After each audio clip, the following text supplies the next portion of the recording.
الحمدللہ وکفا وسلام علی عبادہ الذین اصطفیٰ لا سیما علی سید الرسل وخاتم الانبیاء وعلی آلہ الذین سلکوا علی طریق الہدی اما بعد فاعوذ باللہ من الشیطان الرجیم بسم اللہ الرحمن الرحیم اذ قال لأبیہ یا ابت لم تعبد ما لا يسمع ولا يبصر ولا يغنی عنک شیئا یا ابت انی قد جاءنی من العلم ما لم یأتک فاتبعنی اہدک صراطا سویا صدق اللہ العظیم وصدق رسولہ النبی الکریم ونحن علی ذلک لمن الشاہدین والشاکرین والحمد للہ رب العالمین۔ درود پاک پڑھ لیں۔ اللہم صلی علی سیدنا و مولانا محمد وعلی آل سیدنا و مولانا محمد وبارک وسلم۔ اللہم صلی علی سیدنا و مولانا محمد وعلی آل سیدنا و مولانا محمد وبارک وسلم۔ اللہم صلی علی سیدنا و مولانا محمد وعلی آل سیدنا و مولانا محمد وبارک وسلم۔ سبحانک لا علم لنا الا ما علمتنا انک انت العلیم الحکیم۔ میرے انتہائی قابل احترام، قابل صد احترام و تکریم معزز و مکرم سامعین کرام، ذوالحجہ کا مہینہ ہے اور اس ماہ مبارک کے اندر بہت سارے وہ اعمال ہیں کہ جن کی نسبت حضرت ابراہیم علیہ السلام کے ساتھ ہے۔ تو میرا جی یہ چاہا کہ تھوڑا سا مختصر سا حضرت ابراہیم علیہ السلام کی قربانیوں کا اور حضرت ابراہیم علیہ السلام کی مبارک زندگی کا تھوڑا سا تذکرہ آپ کے سامنے کر دوں۔ دیکھیں، حضرت ابراہیم علیہ السلام وہ پیغمبر ہیں کہ رب ذوالجلال نے ان کو یہ احترام عطا فرمایا ہے کہ جتنے بھی اہل کتاب ہیں سارے کے سارے ان کی تعظیم کرتے ہیں۔ یہودی کہتے ہیں کہ ابراہیم علیہ السلام کی ملت پر ہم ہیں، نصرانی یہ کہتے ہیں کہ ابراہیم علیہ السلام کی ملت پر ہم ہیں، اور مشرکین مکہ یہ کہتے تھے کہ ہم تو ابراہیم علیہ السلام کی اولاد میں سے ہیں تو ہم ان کے دین پر چلنے والے ہیں۔ لیکن رب العالمین نے فرمایا کہ ما کان ابراہیم یہودیا ولا نصرانیا ولکن کان حنیفا مسلما وما کان من المشرکین۔ اللہ فرماتے ہیں کہ ابراہیم علیہ السلام نہ یہودی ہیں نہ نصرانی ہیں، بلکہ وہ تو دین حنیف پر تھے، اور فرمایا کہ وہ مشرکین میں سے بھی نہیں تھے۔ لیکن اللہ تعالیٰ نے یہ مقام اور مرتبہ عطا فرمایا کہ مسلمانوں سمیت تمام اہل کتاب حضرت ابراہیم علیہ السلام کا احترام کرتے ہیں، ان کی شخصیت کو مانتے ہیں۔ اس کی پیچھے وجہ یہ ہے کہ حضرت ابراہیم علیہ السلام نے رب العالمین کے لیے جو قربانیاں دی ہیں، جو کام حضرت ابراہیم علیہ السلام نے کیے ہیں، وہ بہت اونچے ہیں۔ اگر ان پر نظر کی جائے تو ان میں سے بڑے بڑے ایسے کام ہیں کہ بندہ ہر ایک کام ایسا ہے کہ جس پر اللہ تعالیٰ نے یہ شان عطا فرمانی تھی۔ بہت بڑی بڑی قربانیاں ہیں۔ اب آپ دیکھیں نا، حضرت ابراہیم علیہ السلام اتنے جلیل القدر پیغمبر ہیں، اتنے اونچے درجے کے نبی ہیں، بہت زیادہ انبیاء ان کی اولادوں میں آئے ہیں، انبیاء کے جد امجد ہیں، اور یہاں تک کہ حضور نبی پاک صلی اللہ علیہ وسلم بھی آپ کی اولاد میں سے ہیں۔ آپ کو اللہ نے جب پیدا کیا نا تو یہ بڑی عجیب بات ہے کہ ایک بت تراش کے گھر میں آپ کو پیدا کیا ہے۔ حضرت ابراہیم علیہ السلام کی مشکلات، آپ کا امتحان یہیں سے شروع ہو جاتا ہے کہ بت تراش اور ایک بندہ بتوں کی عبادت کرنے والا ہے، اس کے گھر میں پیدا ہو جانا۔ اللہ تعالیٰ کی ذات نا بڑی عظیم ذات ہے اور بڑی حکمتوں والی ذات ہے۔ رب العالمین نے حضرت ابراہیم علیہ السلام کو بچپن ہی سے امتحان میں ڈالا۔ ہوتا کیا ہے، دیکھیں نا، عام طور پہ بچے والدین کے پیچھے چلتے ہیں۔ اگر کسی کا والد عالم ہے تو بیٹے کو بھی عمومی طور پر عالم ہوگا، اگر کسی کا والد پیر ہے تو بیٹے بھی پیر بن جاتے ہیں، کسی کا والد ڈاکٹر ہے تو عمومی طور پر کوشش یہ ہوتی ہے یہ ڈاکٹر بن جائے، انجینئر کا بیٹا کوشش کرتے ہیں انجینئر بن جائے۔ تو رب العالمین نے یہاں پر یہ دیکھنا تھا کہ میرا ابراہیم دنیا والے کے رسم رواج پہ چلتا ہے یا میرا ابراہیم میری توحید کے ڈنکے بجاتا ہے۔ ہونا تو یہ چاہیے تھا نا کہ بت تراش رہا ہے باپ، بیٹا بھی ساتھ بت تراشتا، یا کم از کم اس کے دل میں زیادہ نفرت نہ ہوتی بتوں کے لیے، عبادت کرتا ان کی۔ لیکن ابراہیم علیہ السلام بالکل الگ ہیں، بالکل الگ۔ رب العالمین نے یہاں سے ان کے امتحان لینا شروع کیا، اور کتابوں کے اندر ایک واقعہ لکھا ہے کہ حضرت ابراہیم علیہ السلام چھوٹی عمر میں تھے، سوچتے تھے کہ رب العالمین کی ذات کیسی ہے، یہ کس نے پیدا کیا، کیسے بتوں کی عبادت کر رہے ہیں، خود پتھر گاڑے جا رہے ہیں، ان سے نقشے بنائے جا رہے ہیں، پھر ان کے سامنے سجدے کیے جا رہے ہیں، تو پریشان ہوتے تھے اس بات پر۔ تو ایک دن اپنی اماں سے کہنے لگے، اماں جی میرا رب کون ہے؟ اماں نے کہا تیرا رب میں ہوں۔ ہاں، پھر کہنے لگے آپ کا رب کون ہے؟ کہا آپ کے ابا ہیں آزر۔ کہا آزر کا رب کون ہے؟ اماں کہنے لگی نمرود۔ کہا اماں نمرود کا رب کون ہے؟ ماں کہنے لگی بیٹا خاموش ہو جاؤ، ایسی باتیں نہیں کرتے ہوتے، اگر نمرود کو پتہ چل گیا تو نہ مجھے رہنے دے گا نہ تمہیں رہنے دے گا، وہ ایسی باتیں بچوں کے منہ سے اچھی نہیں لگتی، آپ نہیں سمجھیں گے اس بات کو۔ بہرحال بڑی پریشان ہو گئی کہ بچہ ہے چھوٹا اور کیسی باتیں کر رہا ہے۔ فرمایا کہ جب آزر گھر آیا نا تو آزر نے آ کر دیکھا کہ بیگم بہت پریشان ہے، بہت غمگین ہے۔ کہا جی کیا پریشانی ہے، کیا وجہ ہے؟ کہا جی کھانا وغیرہ کھائیں، کھانا دیا سب کچھ۔ اس نے پریشانی کی وجہ پوچھی۔ کہا جی آج بچے نے ایسی گفتگو کی ہے کہ بڑے سے بڑا عقل مند بندہ یہ بات نہیں کر سکتا، یہ سوالات کیے ہیں بچے نے مجھ سے۔ وہ آگے کہنے لگے اچھا میں خود سمجھاتا ہوں۔ آگے حضرت ابراہیم کے پاس، کہنے لگے بیٹا تمہاری والدہ یہ کہہ رہی ہے تو کیا تم نے یہ باتیں کی ہیں؟ حضرت ابراہیم علیہ السلام نے فرمایا ہاں میں نے یہ باتیں کی، اور اب بھی میرے ذہن میں یہ سوال ہے کہ مجھے بتائیں نمرود کا رب کون ہے؟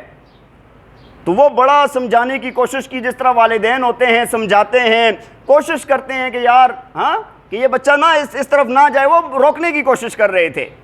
حضرت ابراہیم علیہ السلام اپنی بات پر اڑے ہوئے ہیں اور پھر پوچھ رہے ہیں کہ بتاؤ کون ہے رب، کون ہے رب؟ جو نمرود کا رب کون ہے؟ کسی نے تو پیدا کیا ہوگا نا۔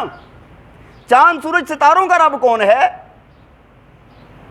جب یہ سوال ہوئے نا تو اس کے منہ میں کوئی جواب نہیں تھا۔ اور پھر جیسے ہی حضرت ابراہیم علیہ السلام تھوڑے سے بڑے ہو گئے نا تو اس وقت کی دعوت کو اللہ تعالیٰ نے قرآن میں نقل کیا ہے۔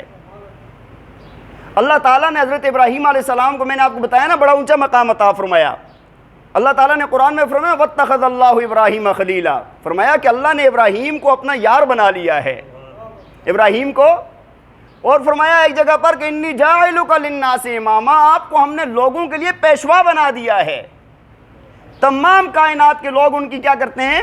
تقریباً عوام، تقریباً لوگ ان کے پیچھے چلتے ہیں، اپنے آپ کو مانتے ہیں کہ ہم ان کو مانتے ہیں۔ اللہ تعالیٰ فرماتے ہیں انی جاعلک للناس اماما، ہم نے لوگوں کے لیے ان کو امام بنا دیا ہے۔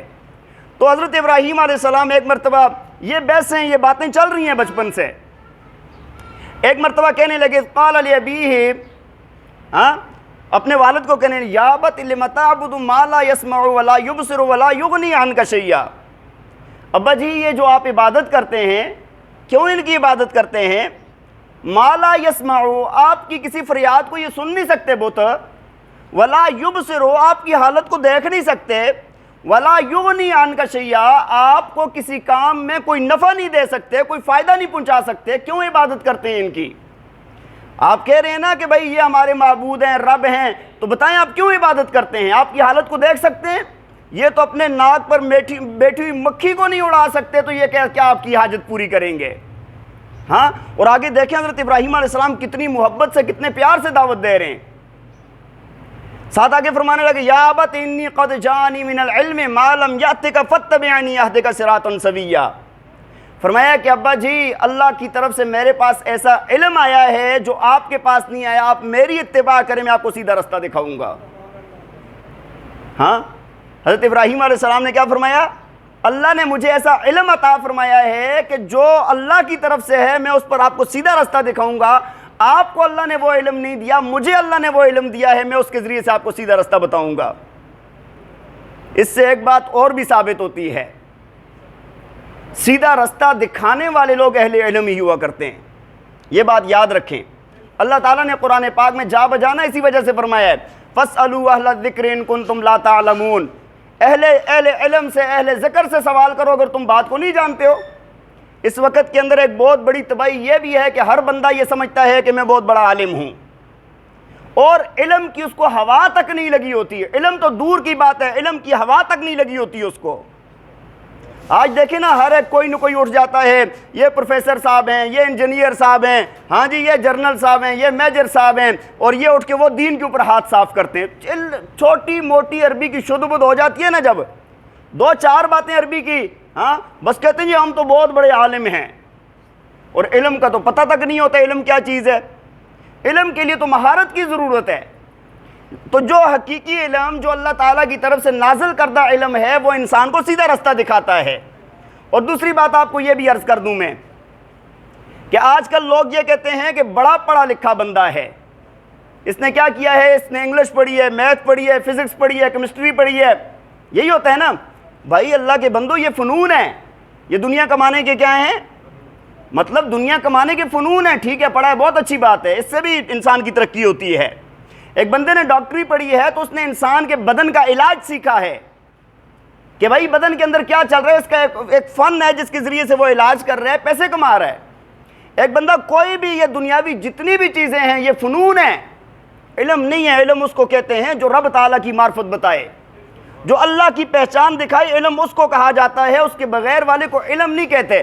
ہاں اس بات کے سیکھنے کی وجہ سے ہم کہہ دیتے ہیں کہ یہ بندہ اس بات کا علم رکھنے والا ہے، ایک بندہ ڈاکٹری کا علم رکھنے والا ہے، ایک بندہ دنیاوی کسی چیز کا علم رکھنے والا ہے، لیکن دینی علم وہ ہوتا ہے جو اللہ کی معرفت سکھائے۔ بات سمجھ آ رہی ہے کہ نہیں؟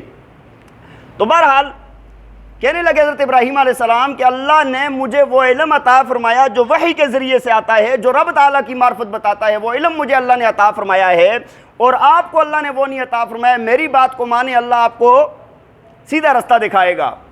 اور آگے فرمانے لگے یا ابت لا تعبد الشیطان ان الشیطان کان للرحمن عصیا۔ کہنے لگے پیارے ابا جی، شیطان کی عبادت نہ کریں، شیطان آپ کو رب کا نافرمان بنا دے گا۔ اس نے تو قسمیں کھائی ہوئی ہیں نا، ہاں کہ لأغوینہم اجمعین، سب کے سب کو میں گمراہ کر کے رکھوں گا، ان کے رستے کے اندر میں چوکڑی مار کے بیٹھوں گا، ان کو میں گمراہ کروں گا ہر وقت۔ شیطان کی پیروی نہ کریں، شیطان کے پیچھے نہ چلیں، اس کے پیچھے چلیں گے تو آپ کی زندگی دنیا آخرت تباہ کر دے گا، رب کی نافرمانی سکھائے گا آپ کو۔ اور آگے فرمایا یا ابت انی اخاف ان یمسک عذاب من الرحمن فتکون للشیطان ولیا۔ اور اے پیارے ابا جی، اگر آپ اسی حالت پر رہے تو مجھے یہ خوف ہے کہ رب تعالیٰ کا عذاب آپ کو پہنچ جائے گا، اللہ کا عذاب آپ کو گھیر لے گا، رب تعالیٰ کے عذاب میں پھنس جائیں گے آپ، اور شیطان کے دوست بن کے اس کے ساتھ جہنم میں جانے والے بن جائیں گے۔ اس کے دوست جب ہو گئے تو پھر اس کے ساتھ ہی جانا ہوگا نا۔ جب یہ دیکھیں کتنی پیاری دعوت حضرت ابراہیم علیہ السلام نے دی، جب یہ دعوت دے چکے نا تو آزر کہنے لگا، اچھا میں نے آپ کو پہلے بھی بتایا تھا کہ یہ ان کے والد کا نام کیا ہے، آزر ہے۔ بعض لوگ انکار کرتے ہیں، کہتے ہیں نہیں، اللہ تعالیٰ نے سورہ انعام کے اندر خود نام لے کر فرمایا ہے، یہاں پر تو اذ قال لأبیہ فرمایا نا، وہاں پر فرمایا اذ قال اذ قال ابراہیم لأبیہ آزر۔ حضرت ابراہیم نے اپنے والد آزر سے کہا، کس سے کہا؟ ہاں اللہ کی مرضی ہے بھائی، لوگ کہتے ہیں اتنے بڑے مشرک کے گھر میں کیسے پیدا ہو گیا، یہی تو اللہ تعالیٰ کا امتحان تھا نا۔ بات سمجھ آ رہی ہے کہ نہیں؟ اللہ نے نہیں فرمایا یخرج الحج من المیت ویخرج المیت من الحج، اللہ مردہ سے زندہ کو پیدا کرتا ہے، زندہ سے مردہ کو پیدا کرتا ہے، یہ تو اس رب تعالیٰ کی حکمت ہے۔ مشرک سے اتنے بڑے ایمان والے نبی کو پیدا کر دیا، کبھی ایمان والوں سے بڑے بڑے مشرکوں کو پیدا کر دیتا ہے۔ حضرت نوح علیہ السلام کا بیٹا دیکھیں نا، ہاں سامنے غرق ہوا، سامنے ڈوبا، حالانکہ وہ نبی کا بیٹا ہے۔ حضرت نوح علیہ السلام کی بیوی ہے، وہ مشرک ہیں، لوط علیہ السلام کی بیوی ہیں، وہ مشرک ہیں۔ بات سمجھ آ رہی ہے کہ نہیں؟ نبی پاک صلی اللہ علیہ وسلم کے خاندان میں دیکھیں، ابو طالب، ابو جہل، یہ خاندان کے لوگ ہیں، عتبہ شیبہ یہ خاندان کے لوگ ہیں، مشرک ہیں، بہت بڑے قسم کے مشرک ہیں، اور سارے کے سارے جہنمی ہیں یہ لوگ۔ تو یہ تو رب تعالیٰ کی حکمت ہوتی ہے۔ تو بہرحال فرمایا کہ جب یہ دعوت دے چکے حضرت ابراہیم علیہ السلام نا، تو والد کہنے لگا قال اراغب انت عن آلہتی یا ابراہیم، کہا ابراہیم تو ہمارے بتوں سے اعراض کرتا ہے، ان سے منہ پھیرتا ہے؟ لَإِن لَّمْ تَنْتَهِ لَأَرْجُمَنَّكَ وَاهْجُرْنِي مَلِيًّا، ابراہیم اگر تو نے اس بات سے تو رکا نہیں نا تو تجھے میں سنسار کروں گا، وَاهْجُرْنِي مَلِيًّا، اور ایک عرصے تک مجھے اپنی شکل نہ دکھانا، مجھ سے دور ہو جا۔ ہم کہتے ہیں نا کسی کو بھائی مجھے شکل نہ دکھاؤ، مجھ سے دور ہو جاؤ، تو وہ حضرت ابراہیم علیہ السلام کو کہنے لگا کہ ایک تو اگر تو نہ رکا تو سنسار کروں گا، دوسرا مجھے آپ کے آج کے بعد اپنا چہرہ نہ دکھانا۔ حضرت ابراہیم علیہ السلام چونکہ نبی ہیں، دیکھیں محبت والی دعوت دی، پیار والی دعوت دی، کتنی سخت بات کر رہے ہیں وہ۔ ہاں ابراہیم علیہ السلام نرمی کے ساتھ دعوت دے رہے ہیں۔ دعوت کا مزاج ہی یہ ہوتا ہے کہ نرمی کے ساتھ سمجھایا جائے، پیار محبت کے ساتھ سمجھایا جائے۔ اللہ تعالیٰ نے فرعون کے پاس حضرت موسیٰ اور حضرت ہارون کو بھیجا تو ساتھ کیا فرمایا تھا؟ فَقُولَا لَهُ قَوْلًا لَيِّنًا لَعَلَّهُ يَتَذَكَّرُ أَوْ يَخْشَىٰ، اس سے نرمی سے بات کرنا، نرم بات کرنا، اس سے نرمی کے ساتھ، پیار محبت کے ساتھ۔ بہرحال جب یہ بات ہو گئی نا تو حضرت ابراہیم علیہ السلام نے فرمایا، آگے فرمایا جب دیکھا نا کہ نہیں ماننے والا تو فرمایا کہ وَأَعْتَزِلُكُمْ وَمَا تَدْعُونَ مِن دُونِ اللَّهِ وَأَدْعُو رَبِّي عَسَىٰ أَلَّا أَكُونَ بِدُعَاءِ رَبِّي شَقِيًّا، فرمایا کہ میں تمہیں بھی چھوڑتا ہوں اور جن کی تم عبادت کرتے ہو ان سب کو میں چھوڑتا ہوں، اور اپنے رب سے دعا مانگتا ہوں، اور جب میں اپنے رب سے دعا مانگتا ہوں نا، میرے رب مجھے امید ہے کہ مجھے نامراد نہیں ٹھہرائے گا، وہ میری دعاؤں کو قبول کرے گا۔ تو پہلا امتحان، جو پہلی تکلیف، پہلی آزمائش حضرت ابراہیم علیہ السلام پر آئی وہ یہ آئی ہے کہ ایک بت تراش کے گھر میں پیدا ہونا اور پھر وہاں پر یہ دعوت دینا، یہ بہت بڑا کام تھا۔ اچھا جب یہ ہو گیا نا، اس کے بعد لوگ کہنے لگے، ابراہیم علیہ السلام تو دعوت دیتے تھے توحید کی، سریعام دعوت دیتے تھے، لوگ کہنے لگے کہ ابراہیم آپ دعوت تو دیتے ہیں، یہاں پر ہم جیسے غریبوں کو دیتے ہیں، ہاں کبھی ایک کو کبھی دوسرے کو، مزہ تو تب ہے نا کہ دعوت جا کے نمرود کے دربار میں دیں، ہاں دربار نمرود کا ہو، پرچار خدا کا ہو، مزہ تو تب آئے نا، ایسے تو نہیں نا ہمیں دعوت دے رہے ہیں۔ ابراہیم علیہ السلام نے فرمایا وہ بھی ہوگا، بتا دو فلاں دن آ رہا ہے، فلاں دن ابراہیم آ رہا ہے تمہیں رب تعالیٰ کی توحید سنانے کے لیے۔ حضرت ابراہیم علیہ السلام کی جب یہ بات نمرود تک پہنچی، نمرود کو بتایا کہ ابراہیم آزر کا بیٹا تو یہ کہہ رہا ہے کہ آپ کے دربار میں آ کر رب کی توحید کا پرچار کرے گا۔ اس نے نا کیا کیا کہ اس نے علمی طور پر بہت سارے ایسے لوگ جمع کیے کہ جو اس کا جواب دے سکے، جتنے ملنگ مجاور جتنے تھے نا سب کو اکٹھا کیا کہ بھائی ان کو شکست فاش دینی ہے، ہاں اور آج ان کو نا نیچا دکھانا ہے۔ ابراہیم علیہ السلام نے اپنے جو وقت مقرر کیا تھا اس وقت پر جاتے ہیں، اور جاتے ہیں ایک نبوت والی شان کے ساتھ، نبوت والی عظمت کے ساتھ حضرت ابراہیم علیہ السلام جاتے ہیں، نہ کوئی سجدہ تعظیمی ہے نہ سجدہ حقیقی ہے۔ وہ شاعر نے کہا نا یہ کس شعر کی آمد ہے کہ رن کانپ رہا ہے، رن کیا ہے چرخے کوہن کانپ رہا ہے۔ ایسے آئے حضرت ابراہیم علیہ السلام دربار میں، اور آ کر جیسے سامنے پہنچے نا اور اس نے کہا جی آپ اپنی بات پیش کریں، کیا کہتے ہیں؟ کہا اذ قال لأبیہ وقومہ ما هذه التماثیل التي انتم لها عاکفون۔ پہلی بات ابراہیم علیہ السلام نے یہ کیا کر کہا کہ اپنے والد تھے، قوم والے تھے، نمرود سارے، ہاں کہا کہ تم کون سے بتوں کی عبادت کرتے ہو جن کے سامنے دن رات تم لگے رہتے ہو، کیوں کرتے ہو، کیا دلیل ہے اس کی تمہارے پاس؟ کہنے لگے قالوا وجدنا آباءنا لها عابدین، کہنے لگے کہ ہم نے اپنے باپ دادا کو، آباء و اجداد کو یہ کرتے ہوئے پایا ہے۔ ہماری دلیل کیا ہے؟ یہ ایسے ہی کرتے تھے، بتوں کے سامنے جھکتے تھے، ان کی عبادت کرتے تھے، ہم بھی کرتے ہیں، یہ ہمارے پاس دلیل ہے۔ ابراہیم علیہ السلام نے دوسری بات فرمائی، قال لقد کنتم انتم وآباؤکم فی ضلال مبین، فرمایا تم بھی، تمہارے باپ دادا بھی سری گمراہی کے اندر تھے۔ جو بتوں کے سامنے رب تعالیٰ کو چھوڑ کر بتوں کے سامنے جھکتا ہے اس سے بڑا احمق بندہ کوئی نہیں ہو سکتا، گمراہ انسان ہے وہ پھر کہنے لگے کہ قالوا اجئتنا بالحق ام انت من اللاعبین، کہنے لگے ابراہیم مذاق کر رہے ہو یا بات کوئی حقیقت بھی ہے؟ آپ جو بات کر رہے ہو سب کا انکار کر رہے ہو، کوئی حقیقی بات بھی لے کر آئے ہیں یا آپ مذاق کر رہے ہو ہمارے ساتھ، کھیل مذاق کی باتیں کر رہے ہیں؟ ابراہیم علیہ السلام نے فرمایا کہ میں مذاق نہیں کر رہا، میں تم سے کھیل تماشے کی باتیں نہیں کر رہا، بلکہ میں اس رب کی بات کر رہا ہوں۔ قال بل ربکم رب السماوات والارض الذی فطرہن، فرمایا کہ میں تو اس رب کی بات کر رہا ہوں جو تمہارا بھی رب ہے، میرا بھی رب ہے، جو آسمانوں کا بھی رب ہے، جو زمینوں کا بھی رب ہے۔ وَأَنَا عَلَىٰ ذَلِكُم مِّنَ الشَّاهِدِينَ، میں اس بات پر گواہ ہوں کہ وہ میرا معبود ہے۔ جب یہ بات کی نا تو نمرود کہنے لگا، لاجواب ہو گیا، کہنے لگا کہ ابراہیم تیری جوانی پر مجھے ترس آ رہا ہے، ہاں تیری جوانی پر مجھے ترس آ رہا ہے، جا سدھر جا، اگر تو ٹھیک ہو جائے گا تو ٹھیک ہے، نہیں تو تجھے بہت سخت سزائیں دی جائیں گی، بہت سخت سزائیں دی جائیں گی۔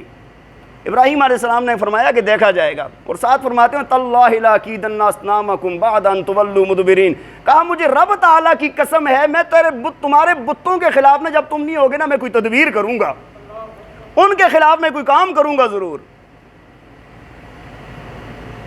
ادھر سے نا ان کا ایک میلہ آ گیا، انہی دنوں میں ان کا میلہ تھا مشرکین کا، تو سارے جا رہے تھے نا، مشرکین نے حضرت ابراہیم علیہ السلام کو کہنے لگے کہ آپ بھی جائیں میلے پر، کہا تم جاؤ نا ادھر میلہ کرو، میں نے ذرا ادھر میلہ کرنا ہے، تم ادھر جا کر میلہ کرو، میں نے ذرا ادھر میلہ کرنا ہے۔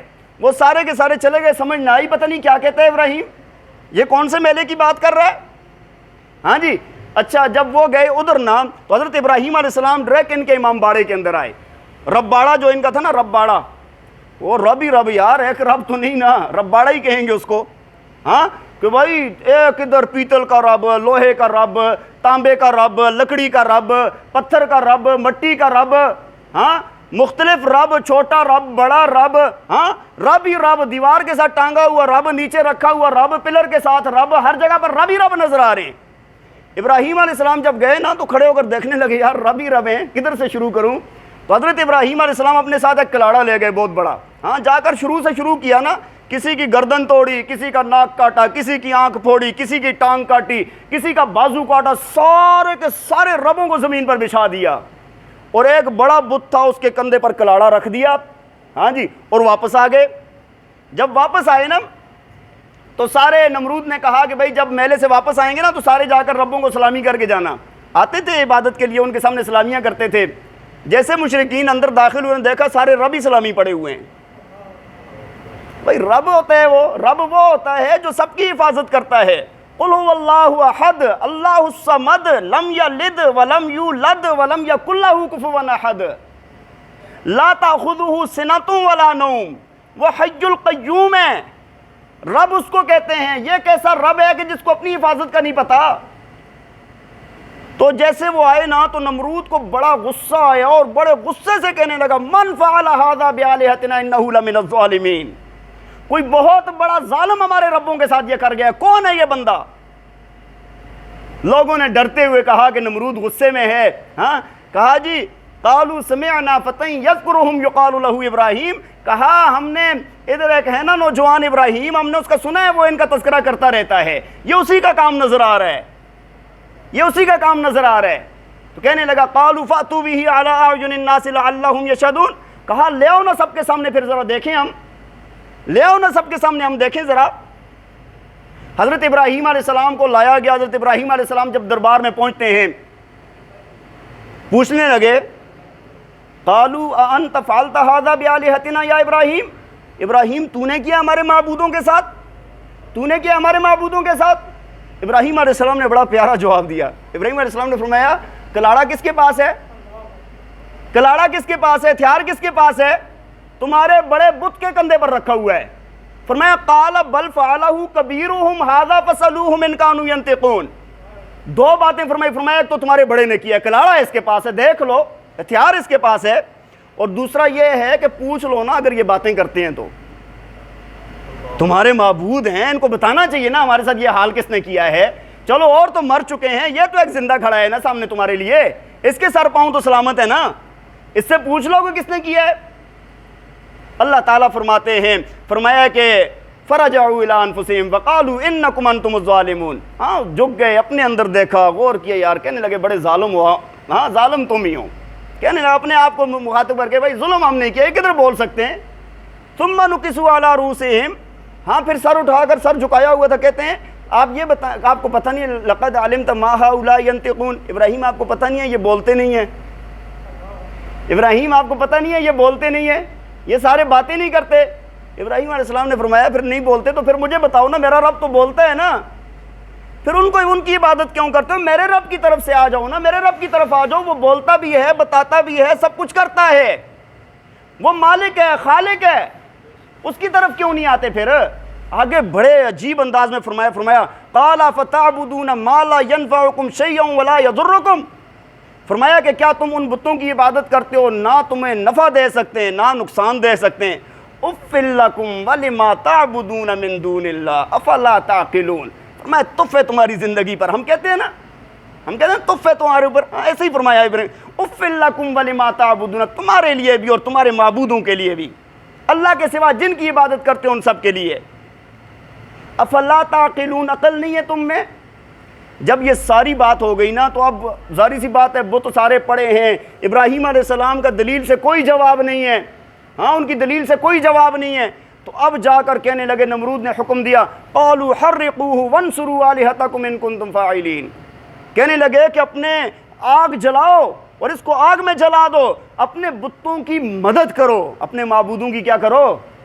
ہاں جو باطل معبود ہوتے ہیں نا مدد ان کی کرنی پڑتی ہے، وہ مدد نہیں کرتے۔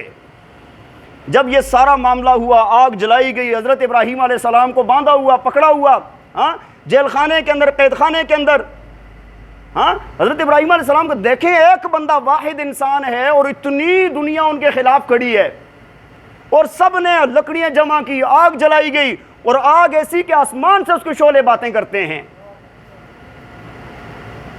ہاں جی اس وقت دیکھیں اس وقت کا عالم کیا ہوگا۔ ہاں وہ کہتے ہیں نا کہ اس وقت ایک طرف عقل آ گئی اور ایک طرف عشق آ گیا، جو علامہ اقبال نے نقل کیا نا، ہاں عقل کے اپنے تقاضے ہوتے ہیں، عشق کے اپنے تقاضے ہوتے ہیں۔ ہاں عقل بچنا چاہتی ہے، عشق مٹنا چاہتا ہے، عقل اپنے آپ کو بچاتی ہے، عشق اپنے آپ کو فنا کرنا چاہتا ہے۔ عقل کہہ رہی تھی ابراہیم جل جائے گا، عشق کہہ رہا تھا جلنا ہی تو اصل زندگی ہے۔ عقل کہہ رہی تھی ابراہیم کچھ نہیں بچے گا، عشق کہہ رہا تھا بچے گا وہی جو اس آگ میں جائے گا۔ یہی آگ عبادت ہے، اس آگ میں کودنا عبادت ہے، اس آگ میں جانا ریاضت ہے۔ کوئی پرواہ نہیں ہے، رب العالمین کے نام پر ایک جان ہے، جان دے دی، دی ہوئی اسی کی تھی، حق تو یہ ہے کہ حق ادا نہ ہو سکا۔ وہ شاعر نے کہا بے خطر کود پڑا آتش نمرود میں عشق، بے خطر کود پڑا آتش عشق میں آتش نمرود میں عشق، عقل محو تماشے لب بام ابھی تک۔ ہاں عقل سوچ رہی تھی کہ کیا ہوگا، ہاں اور جب ان کو پھینکا جا رہا تھا نا، ان کو آپ کو پتہ ہے نا کہ کپڑے اتار کیسے پھینکا گیا۔ حدیث شریف میں آتا ہے کہ قیامت والے دن اس بات کی وجہ سے حضرت ابراہیم علیہ السلام کو سب سے پہلے کپڑے پہنائے جائیں گے کہ ان کو اللہ کے توحید بیان کرنے پر ان کے کپڑے اتارے گئے اور ان کو آگ میں پھینکا گیا۔ تو جیسے ان کو پھینکا گیا نا، ایسے کتابوں میں لکھا ہے، فرمایا کہ بھی وہ بہت دور سے پھینکا تھا ان کو، ایسے ہاں یہ باندھ کے پھینکا تھا۔ تو فرمایا کہ اللہ تعالیٰ نے اسی اسنا میں فرشتے بھیج دیے، اللہ نے خود فرشتے بھیجے۔ فرشتے آ کر کہنے لگا ابراہیم چاہے تو پر مار کے آگ بجھا دوں، ہاں آپ چاہیں تو اس کو ٹھنڈی کر دوں، آپ چاہیں تو آپ کو بچا کر ان سب کو آگ میں ڈال دوں۔ ابراہیم علیہ السلام نے پوچھا کس نے بھیجا ہے؟ کہا رب العالمین نے بھیجا ہے۔ کہ پوچھ ابراہیم سے ابراہیم کیا کہتا ہے؟ کہا کہ وہ رب مجھے دیکھ نہیں رہا کیا؟ جس رب کے لیے جا رہا ہوں تمہاری ضرورت نہیں ہے، وہ خود ہی دیکھ رہا ہے، اس رب کے نام پر جان قربان کر رہا ہوں، پرواہ تک نہیں ہے مجھے۔ اب جب ایسے پھینکا گیا نا آگ کے اندر، تو رب العالمین نے پھر اپنی رب کی قدرت کا نمونہ دکھایا ہے۔ فرمایا کہ جب پھینک دیا گیا تو اللہ تعالیٰ نے فرمایا قلنا یا نار کونی بردا وسلاما علی ابراہیم، اللہ تعالیٰ نے فرمایا کہ آگ ٹھنڈی ہو جا، اے سی والا کمرہ بن جا، ہاں مزے والا نرم۔ وہاں پر جو دن گزارے نا زندگی کے حضرت ابراہیم علیہ السلام کے سب سے زیادہ سکون والے دن وہ آگ والے تھے۔ تو یہ اتنا بڑا امتحان تھا، یہ بھی حضرت ابراہیم علیہ السلام کی زندگی میں گزرا یہ امتحان۔ پھر اس کے بعد حضرت ابراہیم علیہ السلام کی زندگی میں اور امتحان بھی آئے۔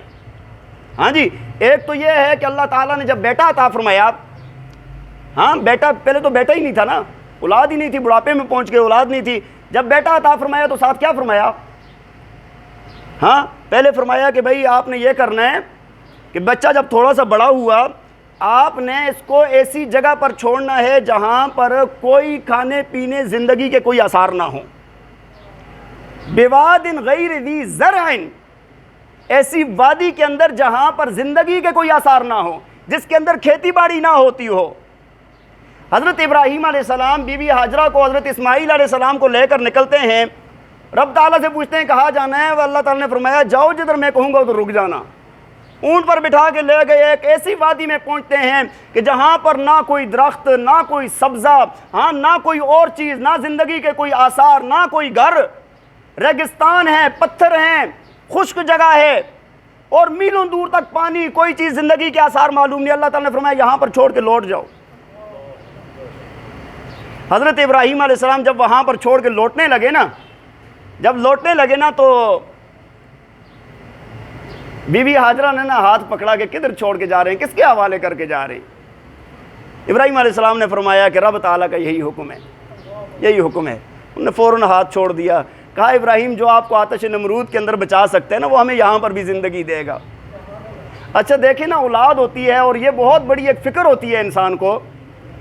جیسے یہ جہاں پر چھوڑ کے نا جیسے آئے نا، جب دیکھا آنکھوں سے اوجھل ہو گئے نا بچے، چھوٹا معصوم بچہ ہے، بیوی، تو وہاں پر رب تعالیٰ کے سامنے بیٹھ گئے.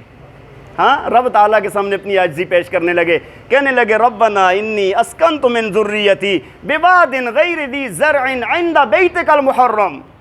یار ذرا اس کیفیت میں جائیں، آپ اس جگہ پر اپنے آپ کو لے جائیں، آپ کو پتہ چلے گا. رب تعالیٰ کے سامنے ہاتھ اٹھاتے ہیں، کہتے ہیں یا اللہ میں نے اپنی بعض اولاد کو یہاں پر بسایا ہے. بواد غیر ذی زرع، ایسی وادی ہے، ایسی جگہ ہے کہ جہاں پر کوئی کھیتی باڑی نہیں ہے. اور فرمایا آگے ربنا لیقیموا الصلاۃ، یا اللہ میری اولاد کیا کرے؟ نماز قائم کرے. عند بیتک المحرم، فرمایا کہ میں نے آپ کے پاکیزہ گھر کے پاس، احترام والے گھر کے پاس ان کو چھوڑا ہے. حدیث شریف میں آتا ہے نا، جب سے رب تعالیٰ نے کائنات کو بنایا ہے نا، سب سے زیادہ محترم جگہ جس جگہ کو بنایا ہے وہ حرم شریف کی جگہ ہے. آج تک آپ دیکھیں وہاں پر جنگ و جدال، لڑائی جھگڑا، فتنہ فساد سب کچھ بند ہے، منع ہے، وہاں پر کوئی جنگ نہیں ہو سکتی وہاں پر. تو بہرحال فرمایا کہ آپ نے واپس آئے نا، دعا کر رہے ہیں. ایک تو یہ بات کی، اور دوسرا آگے فرمایا فَجْعَلْ أَفْئِدَةً مِّنَ النَّاسِ تَهْوِي إِلَيْهِمْ. بڑی پیاری دعا فرمائی ہے، یا اللہ آپ نا لوگوں کے دلوں کو اس طرف مائل فرما دیں، لوگ اس طرف رغبت کرنے لگیں. آج دیکھیں نا اس دعا کا کیا اثر ہے کہ اطراف عالم سے، پوری دنیا سے لوگ کیسے کھنچے چلے جاتے ہیں، جیسے ایسے لگتا ہے جس طرح خانہ کعبہ کے اندر کوئی مقناطیس ہے جو ان کو کھینچ رہا ہے. ہر بندے کی یہ خواہش ہے، اور جو ایک بار جاتا ہے وہ کہتے ہیں میں بار بار جاؤں. کبھی ایسے نہیں ہوتا کہ بندے کا دل بھر جائے کہ یار نہیں میں نہیں جاؤں گا، ہر وقت خواہش پیدا رہتی ہے. تو یہ حضرت ابراہیم علیہ السلام کی دعا کا نتیجہ ہے. اور آگے فرمایا فَارْزُقْهُم مِّنَ الثَّمَرَاتِ لَعَلَّهُمْ يَشْكُرُونَ، یا اللہ ان کو پھلوں میں سے روزی عطا فرما. دیکھیں نا، پھل تو اس قوم کے اندر ہوتے ہیں نا کہ جہاں پر کھانا پینا بہت وافر ہو، پھل تو مزے کے لیے کھائے جاتے ہیں نا. یا اللہ ان کے لیے کھانے پینے کی یہ چیزیں بھی عام فرما دے. اللہ نے اس چیز کو بھی قبول فرمایا ہے. اور پھل دیکھیں آپ، اگر اسی حقیقت کو لیا جائے تو آج ساری دنیا کے پھل جو حاجی حضرات جاتے ہیں وہ کہتے ہیں کہ ایسا پھل دنیا کے کسی کونے میں نہیں ملتا جو وہاں پر ملتا ہے. ایک ساتھی کہنے لگے یار میں نے وہاں پر پالک دیکھی، پالک وہاں پر کدھر ہوتی ہے؟ کہتی ایسی تازہ، کیسے لگ رہا تھا کہ ابھی کٹ کے آئی ہے، اتنی تازہ، اتنی ہمیں بھی ادھر نہیں ملتی، ہمارے ہاں لگتی بھی ہے. یہ بھی حضرت ابراہیم علیہ السلام کا ایک بہت بڑا امتحان تھا. ٹھیک ہے جی. تو ان امتحانات سے گزر کے پھر بچے کو ذبح کیا. بچے کے لیے وہ بھی انشاءاللہ میں آج وقت مکمل ہو گیا، انشاءاللہ عید پر بھی اس کو آپ کے سامنے عرض کر دوں گا، اللہ تعالیٰ نے خیر فرمائی تو. بہرحال یہ بڑے بڑے امتحانات حضرت ابراہیم علیہ السلام نے گزارے ہیں، آپ کی زندگی ان امتحانات سے گزری ہے. تب جا کر رب العالمین نے آپ کی زندگی کو، آپ کے نام کو، آپ کے کام کو پوری کائنات میں زندہ فرما دیا ہے. اور یہ جو ہم قربانی کریں گے، یہ کس کے نام کی کریں گے؟ کن کی سنت ہے؟ راستہ کس کا ہے؟ حضرت ابراہیم علیہ السلام کا. تو بھائی قربانی والے دن آ رہے ہیں، مسائل آپ حضرات کے سامنے بیان ہوتے رہے ہیں، فضائل بھی بیان ہوتے رہے ہیں. تو بھائی کوشش کریں کہ اللہ تعالیٰ نے جس کو استطاعت دی ہے وہ لازمی قربانی کرے. اس سے بڑا اجر اور کوئی بھی نہیں ہے ان دنوں میں. حدیث شریف میں آتا ہے اللہ کے ہاں 10 محرم والے دن قربانی سے بڑا عمل اور کوئی نہیں ہے. بات سمجھ آ رہی ہے کہ نہیں؟ 10 کو کر سکتے ہیں، 11 کو کر سکتے ہیں، 12 کو کر سکتے ہیں، 3 دن ہوتے ہیں قربانی کے. تو قربانی سارے حضرات کوشش کریں کہ قربانی کریں. اور جتنا یہ کام جب اللہ کے نام پر قربانیاں کی جاتی ہیں، اللہ کے نام پر نذرانے پیش کیے جاتے ہیں، تو رب تعالیٰ دنیا کے حالات کو بھی بدل دیتے ہیں۔ اس وقت بہت بڑی مشکلات کے اندر ہمارا ملک گزر رہا ہے، معیشت کے حوالے سے ہر بدامنی بھی ہو گئی، بہت ساری چیزیں ایسی ہیں کہ بہت مشکل حالات ہیں جو شاید آج سے پہلے بہت زمانے تک نہیں ہوں گے۔ لیکن اس وقت اللہ کے نام پر جب قربانیاں دی جائیں گی، اس کی رضا کے لیے اللہ سے مانگا جائے گا، یا اللہ ہم یہ کر سکتے ہیں، آپ اپنا کر دیں، ہم ہماری کمزوریوں کو معاف فرما دیں، تو انشاءاللہ اللہ تعالیٰ ہمارے ساتھ بہتری والا معاملہ فرمائے گا۔ وآخر دعوانا ان الحمد للہ رب العالمین۔